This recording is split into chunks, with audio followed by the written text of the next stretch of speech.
I didn't even know what I was apologizing for. The words hung between us, heavy and cold, like the draft slipping under our bedroom door.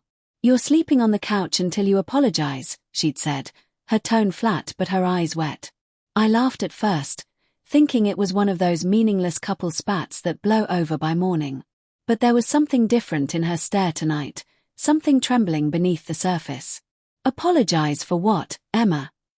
I asked, trying to sound calm. "You haven't even told me what I did." She just crossed her arms. "You know what you did, David." The silence that followed was the kind that feels alive. That was 3 nights ago. I'd been sleeping on the couch ever since, staring at the ceiling fan's slow circles, wondering how a marriage that had felt unbreakable could suddenly feel like walking through broken glass. On the 4th night, I couldn't stand it anymore. I padded into the kitchen, where she sat scrolling through her phone with a glass of red wine. Her hair was tied up, her wedding ring glinting faintly under the warm light. "Emma," I said quietly, "can we talk?" She didn't look up. "About what?" "About whatever's going on. You've barely said a word to me since Tuesday. You've been distant. And this apologize or sleep on the couch thing, it's not you." Finally, she put her phone down and looked at me. Her face softened, but only a little. "You really don't know?" "No," I said, genuinely. "I don't." She took a slow sip of wine, her eyes never leaving mine. "Then maybe you should check your messages." I froze. "What messages?" "Your phone, David." I fumbled in my pocket, confused. My phone was nearly dead, but I unlocked it anyway. There was nothing unusual in my texts, no unread messages, no strange numbers. Just the normal trail of grocery lists, work reminders, and the occasional meme from my brother. "I don't." "Instagram," she interrupted softly. My chest tightened. I opened the app. At first, everything looked normal. My feed filled with photos of friends, cars, travel reels. Then I saw the DMs. One unread message from someone named Chloe, a name I didn't recognize. When I opened it, my heart stopped. A screenshot. A message thread. My name. My words. But not from me. "Last night was amazing," one message read. "Can't stop thinking about you."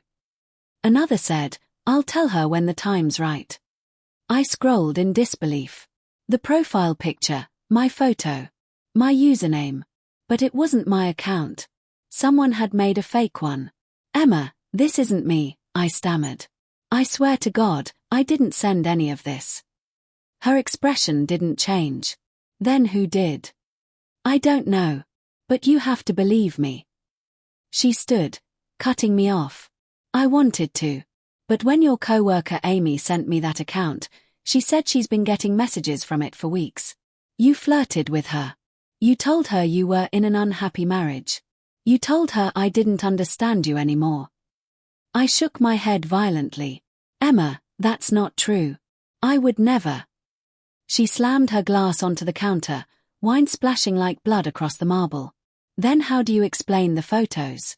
The ones of you in our kitchen, in your work shirt, holding our cat? Who else would have those?" My throat went dry. "Wait, photos? What photos?" She turned her phone toward me. There they were, pictures of me, candid shots. Cooking dinner. Folding laundry. Walking to my car. Every one of them taken from the same angles, the same distance, as if by someone who'd been in the house. A chill ran down my spine. "Emma," I whispered. "These were taken here. Someone's been watching us." She frowned, confusion breaking through her anger. "What are you talking about?" "Look." I zoomed in on one of the photos. There, reflected faintly in the glass door behind me, was a blurry figure. A woman. Not Emma. And not Amy. For days, I couldn't sleep. I kept replaying every moment in my mind, every time I'd left the door unlocked, every unfamiliar car parked across the street. Then it hit me. 6 months ago, I'd hired a local photographer to take professional shots for my business profile. She'd been friendly, a little flirty. Her name? Chloe. I hadn't thought of her since. When I searched her name online, My stomach twisted. Her Instagram was gone. Her business page, deleted. But a quick reverse image search of one of her photos led to a Reddit post warning others about a photographer who creates fake profiles of her clients.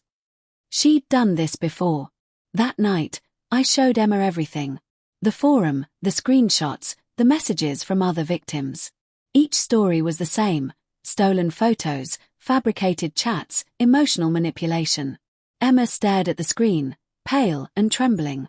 "Oh my God. I told you," I said quietly. "I didn't cheat on you." She sank into the couch, covering her mouth. Tears welled up in her eyes. "I wanted to believe you, David. But everything looked so real." I sat beside her, feeling the exhaustion of 1,000 sleepless nights settle into my bones. "You did what anyone would have done. You saw proof. You reacted. I get it." She reached for my hand. "I'm so sorry." I looked at her for a long time. "You said I should sleep on the couch until I apologized." She blinked, unsure. I stood up. "But maybe you should join me there tonight. Because I don't think either of us should be sleeping in that room, not until we both feel safe again."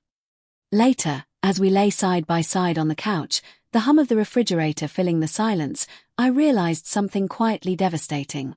It wasn't just the fake messages that broke us, it was how quickly doubt replaced trust. How easily love could crumble under the weight of suspicion. Emma turned to me, whispering, "We'll get through this, right?" I wanted to say yes. But in the space between us, I could still feel the ghost of her mistrust, the kind that lingers even after the truth comes out. And as I closed my eyes, I couldn't shake the thought that maybe betrayal doesn't always come from lies. Sometimes, it comes from how easily we believe them.